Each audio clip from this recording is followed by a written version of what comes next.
الرحمن الرحیم۔ السلام علیکم اسٹوڈنٹ، ہم کر رہے ہیں چیپٹر نمبر 4۔ جو لیسن ہم آج کریں گے وہ ہے یثرب مدینہ النبی کیسے بنا۔ اہل یثرب نے نبی پاک صلی اللہ علیہ وآلہ وسلم کا استقبال اس انداز میں کیا کہ کئی روز تک روزانہ شہر کے باہر کھڑے ہو کر آپ کی آمد کا انتظار کرتے۔ جب شام ہو جاتی تو مرجھائے ہوئے چہرے لیے واپس لوٹ آتے۔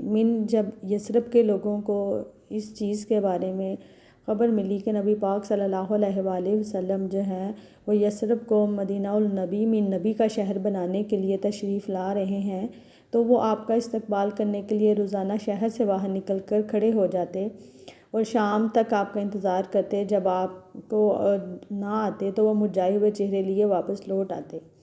بالآخر ایک دن شام کے وقت وہ ساعت سعید آ پہنچی۔ ایک دن شام کا وقت تھا جب وہ مبارک گھڑی آئی۔ ایک یہودی نے انہیں بتایا کہ وہ شخص جس کا تم اتنے دن سے انتظار کر رہے ہو وہ آ پہنچا ہے۔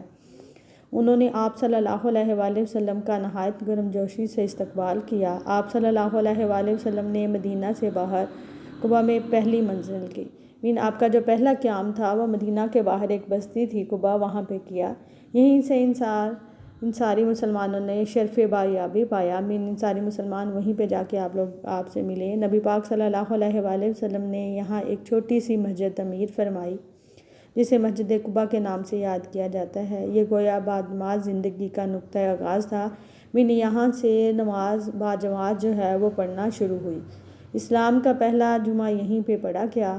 قیام قباء کے دوران حضرت علی رضی اللہ تعالیٰ عنہ بھی آپ صلی اللہ علیہ وآلہ وسلم سے آ ملے۔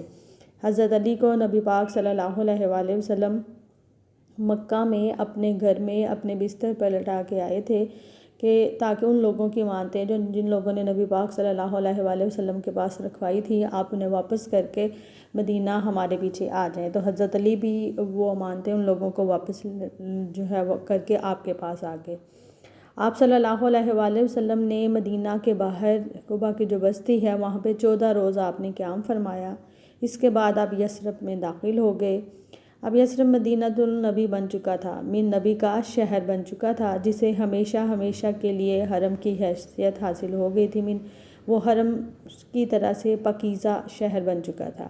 اہل مدینہ حضرت صلی اللہ علیہ وآلہ وسلم کے استقبال کے لیے دو رویہ کھڑے ہو گئے۔ دو لائنیں آمنے سامنے جو ہیں لائنوں میں کھڑے ہو گئے۔ بچیاں گھروں کی چھتوں پر چڑھ کر محبت بھرے استقبالیہ نغمے گا رہی تھیں۔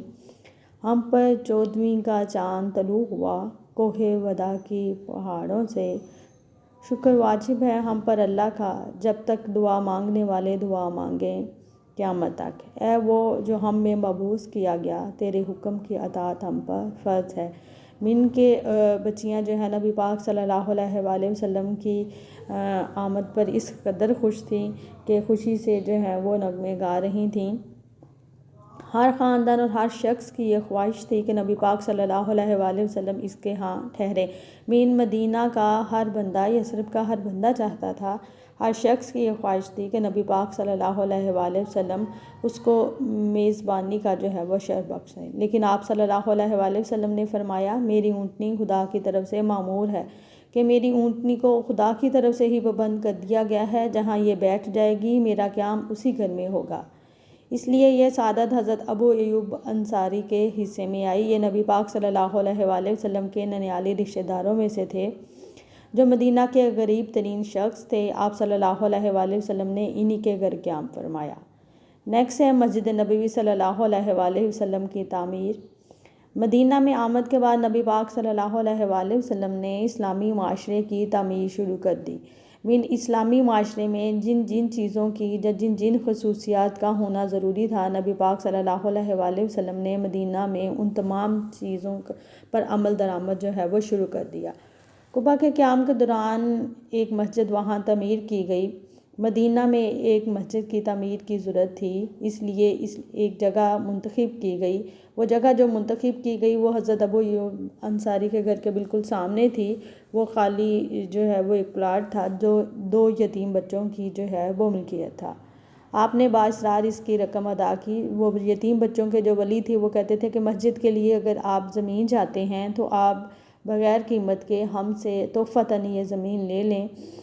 تو نبی پاک صلی اللہ علیہ وسلم نے کہا نہیں، یہ یتیم بچوں کی زمین ہے، آپ نے اس کی قیمت ادا کی اور وہاں پر مسجد نبوی کی تعمیر کی گئی۔ خود نبی پاک صلی اللہ علیہ وآلہ وسلم نے اس میں اینٹیں پکڑائیں۔ بن مزدوری کا کام آپ صلی اللہ علیہ وآلہ وسلم نے باقی صحابہ کے ساتھ مل کر خود کیا۔ تعمیر میں حصہ لینے والوں کو بشارت دی گئی۔ جو لوگ مسجد نبوی کی تعمیر کر رہے تھے ان کو یہ خوشخبری دی گئی، مسجد نبوی صرف ایک عبادت گاہ ہی نہیں بلکہ اسلامی تہذیب و ثقافت کا مرکز بھی ہے۔ صرف مسجد نبوی جو ہے وہ ہمارے لیے ایک عبادت گاہ نہیں کہ ہم نے نمازیں پڑھنی ہیں، بلکہ اسلامی تہذیب و ثقافت کا ایک مرکز قرار پائی۔ ہر قسم کے مشورے وہیں ہوتے تھے، بعد میں صلح و جنگ کے معاملات بھی وہیں پہ طے پاتے تھے۔ دوسرے ملکوں کے جو سفیر مدینہ آتے تھے سفارتی تعلقات قائم کرنے کے لیے، ان کو بھی وہیں پہ ٹھہرایا جاتا تھا۔ اسلامی ریاست کے تمام امور سیاسی وہیں پر طے ہوتے تھے۔ یہ گورنمنٹ ہاؤس تھا، ایک کچی عمارت تھی جس کا طول 33 گز اور عرض 30 گز اور چھت کی بلندی 3.5 گز تھی۔ دیواریں اس کی کچی تھیں، دروازے کے بازو پتھر کے بنائے ہوئے تھے۔ کھجور کے تنوں کو کھمبے کے طور پر استعمال کیا گیا تھا جن پر شاخوں اور پتوں کی چھت ڈال دی گئی تھی۔ فرش اس کا کچا تھا، جب بارش ہوتی تو چھت پر سے پانی ٹپک کر فرش پر کیچڑ پیدا کر دیتا، لیکن اس سادگی کے باوجود یہ نہایت پروقار اور یثرب کی اہم ترین عمارت تھی۔ نیکسٹ ہمارا ٹاپک ہے مواقعات مدینہ۔ مواقعات قوت سے نکلا ہے، اس کا مطلب ہے بھائی چارہ۔ مدینہ کے لوگوں میں نبی پاک صلی اللہ علیہ وآلہ وسلم نے جو بھائی چارہ قائم کیا اس کے بارے میں ہے یہ۔ اسلامی ریاست کا ایک بہت بڑا مسئلہ مہاجرین کی آباد کاری تھا۔ نبی پاک صلی اللہ علیہ وآلہ وسلم کے ساتھ مکہ سے جو صحابہ ہجرت کر کے آئے تھے، اب ان صحابہ کو وہاں پہ بسانے، ان کے روزگار کے جو وسیلے مہیا کرنے اور ان کے رہنے کا، کھانے پینے کا بندوبست کرنا تھا۔ چند ہزار کی اس بستی میں سینکڑوں مسلمان متاع دین بچانے کے لیے اپنا گھر بار چھوڑ کر پہنچ چکے تھے۔ اپنے دین کی حفاظت کرنے کے لیے سینکڑوں مسلمان تھے جو اپنا گھر بار چھوڑ کر، اپنی مال، اپنا جائیداد، اپنا سب کچھ چھوڑ کر جو ہے وہ مدینہ میں آ گئے تھے۔ ان کو آباد کرنا، اثر نو روزگار مہیا کرنا، انہیں معاشرے کے مفید افراد بنانا بہت مشکل تھا۔ تاہم نبی پاک صلی اللہ علیہ وآلہ وسلم نے اس مسئلے کو قانون کے زور پر نہیں بلکہ اخلاق کے زور سے حل کیا۔ آپ صلی اللہ علیہ وآلہ وسلم نے دینی اخوت کے جذبات لوگوں کے دلوں کی گہرائی میں اتار دیے اور اس کے بعد ایک مہاجر کو ایک انصار کا بھائی بنا دیا۔ ایک مہاجر اور ایک انصار جو ہے ان دونوں کو ایک اخوت کی لڑی میں پرو دیا۔ انصاری بھائی اپنے گھر کے تمام اثاثہ، کاروبار، زمین، غذائیہ کے ہر چیز کا نصف اپنے مہاجر بھائی کے حوالے کرنے کی پیشکش کرتا، اور انصاروں نے بھی جو ہے وہ ایسے ہی اخوت کا، ایسے ہی مساوات کا جو ہے انہوں نے سلوک کیا۔ انہوں نے اپنے گھر بار، زمین اور اپنے کاروبار جو ہے اس کا آدھا حصہ جو ہے وہ اپنے مہاجر بھائی کو دینے کی پیشکش کی۔ حضرت عبد الرحمن بن عوف کے دینی بھائی سعد بن ربیع تھے جو ایک مالدار انصاری تھے، انہیں اپنا آدھا مال پیش کیا۔ انہوں نے اپنے مہاجر بھائی کی یہ پیشکش بھی کی کہ بیویوں میں سے جسے وہ پسند کریں، ان کی جو بیویاں ایون مال میں حصہ داری کے علاوہ انہوں نے یہ کہا میری بیویوں میں سے بھی جسے آپ پسند کریں گے آپ اس سے شادی کر لیں، میں اسے طلاق دے دوں گا۔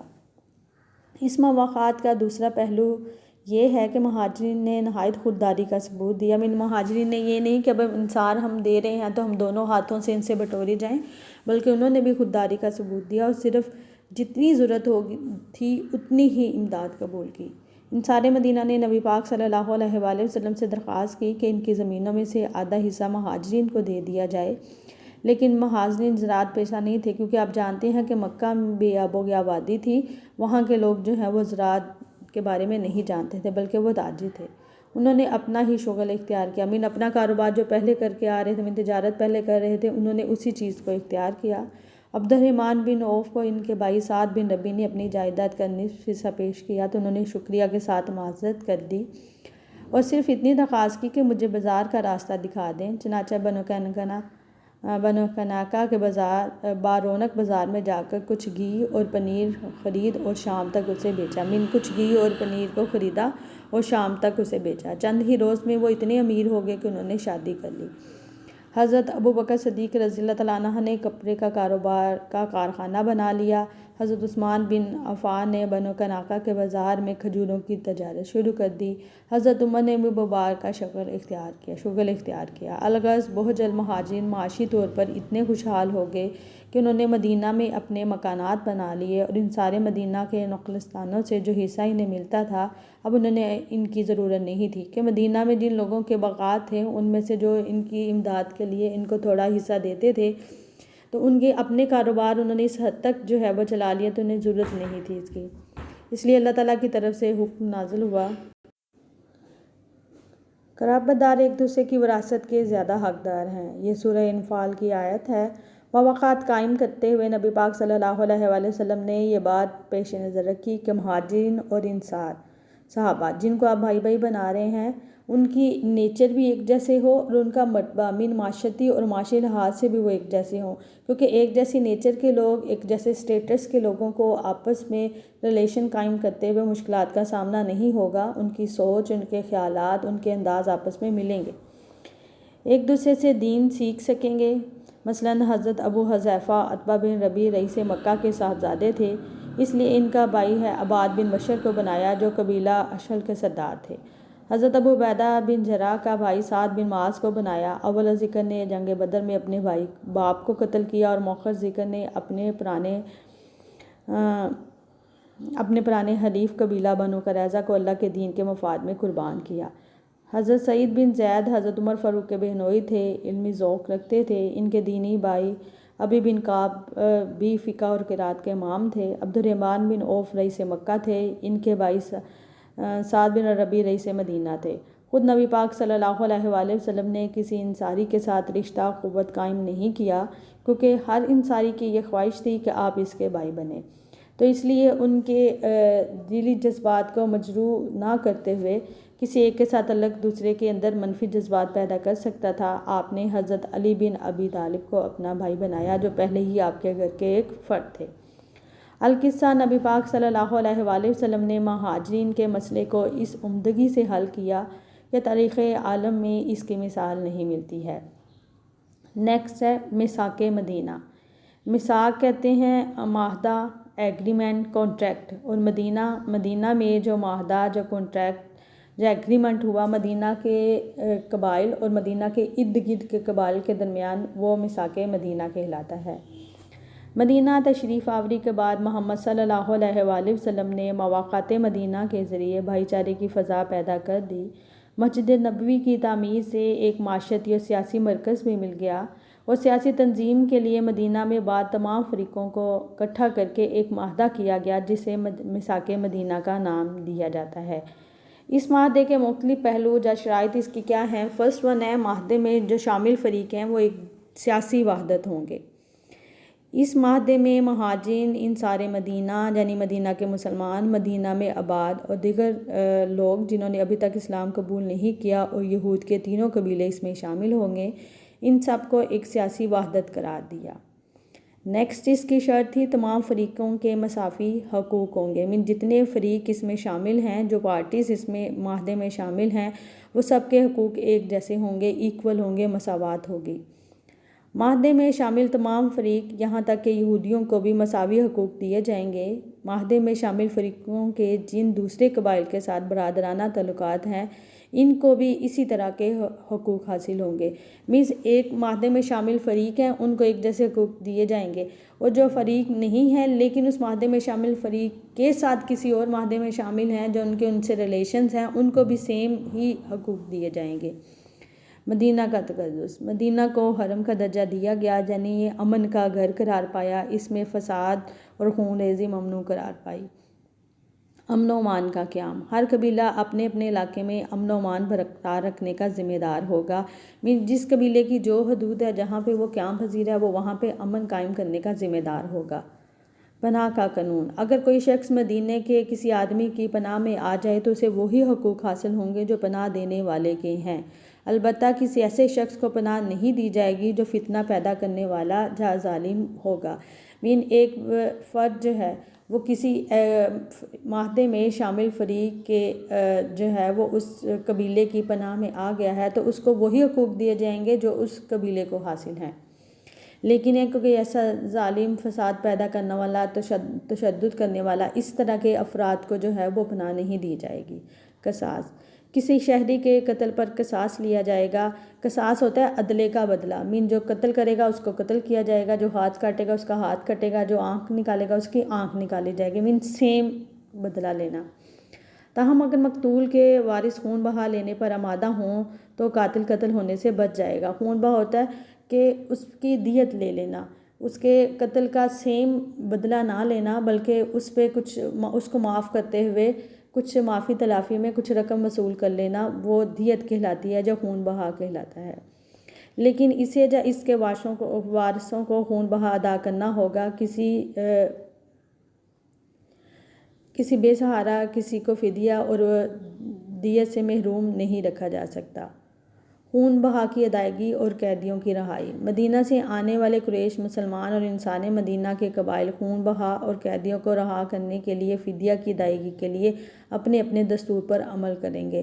مین کے خون بہا کی جو رقم لینی ہے، دیت جو ہوگی، اور قیدیوں کی رہائی کے لیے جو فدیہ لینا ہے وہ ہر قبیلے کے اپنے جو دستور ہیں، جو اپنا ان کا طریقہ کار ہے اس کے مطابق ہوگا۔ مہاجرین کا جو طریقہ ہے وہ اس کے مطابق لیں گے، انصار کا جو طریقہ ہے وہ اس کے مطابق لیں گے۔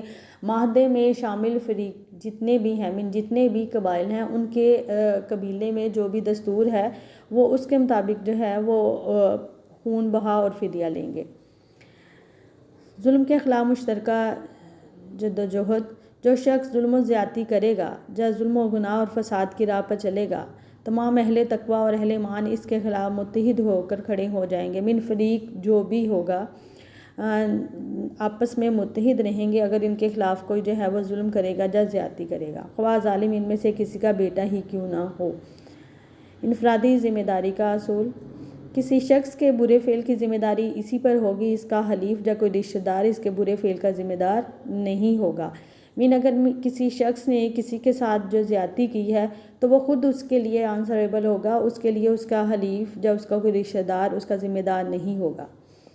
صلح اور جنگ میں تعاون۔ معاہدے میں شامل کوئی فریق اگر حالت جن میں سے ہو تو اس کی مدد کے لیے تمام فریق، حالت جنگ میں ہو تو اس کی مدد کے لیے تمام فریق باہم صلاح مشورہ کریں گے، ایک دوسرے کے ساتھ خیر خواہی اور وفاداری برقرار رکھی جائے گی۔ اپنی اپنی جنگ کے مصارف ہر فریق خود برداشت کرے گا۔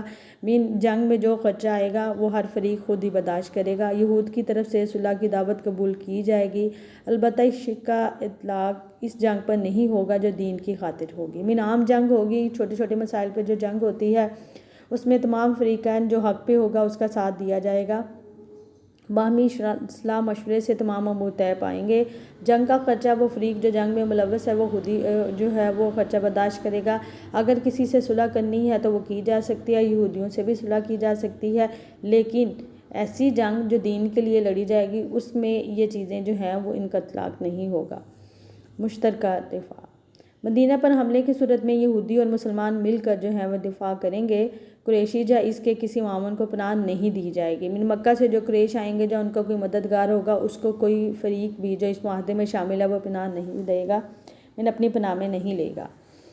تنازع کے فیصلے کا اختیار۔ تنازع ہوتا ہے ڈسپیوٹ، لڑائی، کوئی جھگڑا، کوئی مسئلہ جو فریقین کے درمیان میں ہو، تو اس معاہدے میں شریک فریقین کے درمیان اگر کوئی تنازع یا اختلاف ہوگا یا کسی مسئلے پر فتنہ اور فساد کا خدشہ ہوگا تو اس فیصلے کے لیے اللہ اور اس کے رسول حضرت محمد صلی اللہ علیہ وآلہ وسلم کی طرف رجوع کیا جائے گا۔ یہ ہم نے پڑھی ہے میثاق مدینہ، اس کی شرائط۔ اب ہم پڑھیں گے میثاق مدینہ کی اہمیت کیا ہے۔ میثاق مدینہ رسول اللہ صلی اللہ علیہ وآلہ وسلم کی بصیرت اور صلاحیت کا بھرپور شاہکار اور ایک تاریخ ساز اور ایک انقلاب انگیز دستاویز ہے۔ اس کی اہمیت جو ہے وہ ناقابل بیاں ہے، کیونکہ یہ فرسٹ ٹائم ریٹن سٹیٹمنٹ تھی، دستور تھا، قوانین کا مجموعہ تھا جس میں قبائل جو ہیں وہ اکٹھے ہوئے تھے۔ یہ فرسٹ ون جو اس کی اہمیت میں پوائنٹ ہے وہ ہے پہلا تحریری دستور۔ دستور ہوتا ہے قوانین کا مجموعہ جس کے مطابق ملک کا انتظام چلایا جاتا ہے۔ قوانین کا ایسا مجموعہ ہے جس کے مطابق آپ ملک کے قوانین طے کرتے ہیں اور ملک کا انتظام چلاتے ہیں۔ نئی قبائلی نظام میں بٹے ہوئے یثرب میں ایک منظم ریاست کا اعلان تھا جو اپنی فیوز و برکات کی وجہ سے عرب کے قبائل کے لیے روشنی کا ایک مینار تھا۔ ڈاکٹر محمد حمید اللہ بجا طور پر اس کی نشاندہی کرتے ہیں کہ یہ دنیا کا پہلا تحریری دستور تھا۔ آج کی سپر پاور یہ دعویٰ کرتی ہیں کہ ہم نے ریٹن جو ہے وہ اپنا کانسٹیٹیوشن بنایا، جو ہمارا کانسٹیٹیوشن جو ہے وہ سب سے اعلیٰ ہے، سب سے پرانا ہے، لیکن سب سے پہلا آئین جو ہے وہ ہمارے نبی پاک صلی اللہ علیہ وآلہ وسلم نے جب مدینہ میں پہلی اسلامی ریاست قائم کی تھی تب جو ہے وہ بنایا تھا، طے پایا تھا۔ اسلامی ریاست کا قیام۔ میثاق مدینہ نے جو ریاست قائم کی، اس میں آخری فیصلے کا اختیار اللہ اور اس کے رسول صلی اللہ علیہ وآلہ وسلم کو دیا گیا۔ اس طرح نئی قائم ہونے والی ریاست پہلی اسلامی ریاست تھی۔ سیکنڈ ہے وفاقی طرز حکومت۔ وفاقی طرز حکومت ہوتا ہے ایک مرکز اور چند اکائیاں ہوتی ہیں جو چند اصولوں کے تحت آپس میں متحد ہو جاتی ہیں، اتحاد کر لیتی ہیں، اکائیاں ایک مرکز کے انڈر آ جاتی ہیں۔ مدینہ اسلامی مملکت تھی، اس میں شامل تمام قبائل اور ان کی شاخیں اور ان میں مہادت کرنے والے تمام قبائل کی داخلی آزادی، ان کے اپنے قوانین، رسم و رواج اور مذہب کو پورا دستوری تحفظ فراہم کیا گیا تھا۔ مدینہ ایک اسلامی ریاست تھی۔ اس ریاست میں جتنے قبیل اس معاہدے میں شامل تھے، ہر ایک کے معاملات جو ہیں وہ اپنے معاملات میں آزاد تھے، ان کی آزادی کا تحفظ تھا، ان کے قوانین، ان کے رسم و رواج ایز اٹ از تھے جیسے وہ پہلے چل رہے تھے، اور جو ان کا مذہب تھا وہ بھی، اور ان کو پورا تحفظ جو ہے وہ فراہم کیا گیا تھا۔ امن و امان کا حصول۔ مدینہ کو مقدس اور محترم قرار دے کر ہر قبیلے کو اپنے علاقے میں قیام امن کا ذمہ دار قرار دے کر مدینہ کو امن کا گہوارہ بنا دیا، جہاں ہر شخص کی جان، مال، عزت، آبرو محفوظ تھی۔ بہج المدینہ کے ارد گرد کے قبائل بھی اس معاہدے میں شامل ہوئے اور امن و سکون کے علاقے کی حدود مزید وسیع ہو گئی۔ نیکسٹ ہے ظلم و جور کا انسداد۔ نئی قائم ہونے والی ریاست میں امن کے حصول کے حقداروں کے حق کو قربان نہیں کیا گیا تھا، بلکہ مظلوم کی حمایت اور ظلم کے انسداد کے لیے مومنین کی مشترکہ کارروائی کا عزم موجود تھا۔ فلاحی مملکت۔ مدینہ کی ریاست میں امن و امان کے تحفظ، باہمی خیر خواہی، عوام کی فلاح، مظلوم کی حمایت، غریب کی مدد جیسے اصولوں کو عملی جامہ پہنانے کی وجہ سے یہ ایک فلاحی مملکت بن گئی تھی، ایک ویلفیئر اسٹیٹ تھی۔ مدینہ ایک ویلفیئر اسٹیٹ تھا۔ کیوں؟ اس معاہدے کی روح سے مدینہ میں امن و امان کو تحفظ فراہم کیا گیا تھا، لوگوں میں خیر خواہی کے جذبات کو فروغ دیا گیا تھا، عوام کی ویلفیئر کے لیے زیادہ سے زیادہ جو ہے وہ کام کرنے کی ترغیب کی گئی تھی، مظلوم کی حمایت کی گئی تھی، مظلوم سے اس کا حق جو ہے مظلوم کو اس کا حق دلانا تھا، ظالم سے لے کر غریبوں کی مدد تھی۔ تو یہ تمام اصول اس ریاست میں کار فرما تھے، اس وجہ سے اس کو ویلفیئر اسٹیٹ کہا گیا تھا۔ رواداری کا اصول۔ میثاق مدینہ نے ان لوگوں کو بھی مساوی اور منصفانہ حقوق دیے جو یہودی اور نصرانی تھے، یا اوس و خزرج کے وہ لوگ جنہوں نے اسلام قبول نہیں کیا تھا۔ اس طرح مذہبی رواداری کے اصول کو پہلی مرتبہ دستوری طور پر مانا گیا تھا۔ دفاعی استحکام۔ ڈیفینڈ جو ہے وہ بہت زیادہ اسٹرونگ تھا، ریاست کا جو تحفظ تھا وہ بہت زیادہ اسٹرونگ تھا، دفاعی پار ان کی بہت زیادہ مضبوط تھی۔ میثاق مدینہ نے اس نوزائیدہ اسلامی مملکت کی دفاعی حیثیت کو بہت مضبوط بنا دیا تھا۔ ریاست کے اندر بسنے والے مختلف عناصر کا امن و سکون برقرار رکھنے پر اتفاق کرنا اور مدینہ کے گرد و نواح کے قبائل کا اس معاہدے میں شامل ہونا یہ معنی رکھتا ہے کہ مدینہ کی اسلامی ریاست کو کافی استحکام حاصل ہو گیا۔ مزید برآں مدینہ کے گرد و نواح میں مسلمانوں کا اثر رسوخ بڑھ جانے سے قریش کی وہ شاہراہ جو مسلمانوں کے زیر اثر آئی تھی، جو شام کے تجارتی سفر کے لیے استعمال کی جاتی تھی، وہ قریش مکہ پر معاشی دباؤ ڈالنے کا موقع فراہم ہو گیا تھا۔ قریش پر معاشی دباؤ۔ اسلامی ریاست اور اسلامی تحریک کی کشش نے ان قبائل کو مدینہ کی ریاست کا اتحادی بنا دیا جو اس شاہراہ پر آباد تھے، جو مکہ سے شام کی طرف جاتی تھی۔ چنانچہ مسلمان اس پوزیشن میں تھے وہ قریش پر معاشی دباؤ ڈال سکتے تھے۔ غزوہ بدر سے پہلے اس شاہراہ پر جو ہے وہ باقاعدہ دستے جو ہیں وہ مسلح دستے اس غزو کے لیے بھیجے جاتے تھے۔ اسلام کی اشاعت۔ مدینہ کے مکینوں نے باہمی اعتماد، اتحاد، تعاون اور رواداری کے اصولوں کی بنا پر جو ریاست قائم کی، اس سے اسلام کا عادلانہ نظام لوگوں کے سامنے آ گیا اور وہ خود بخود اس سے متاثر ہوئے، چنانچہ روز بروز مضبوط ہوتی چلے گی اور صرف 11 سال کے عرصے میں اس کا رقبہ 150 مربع کلومیٹر سے 15 لاکھ کلومیٹر ہو گیا۔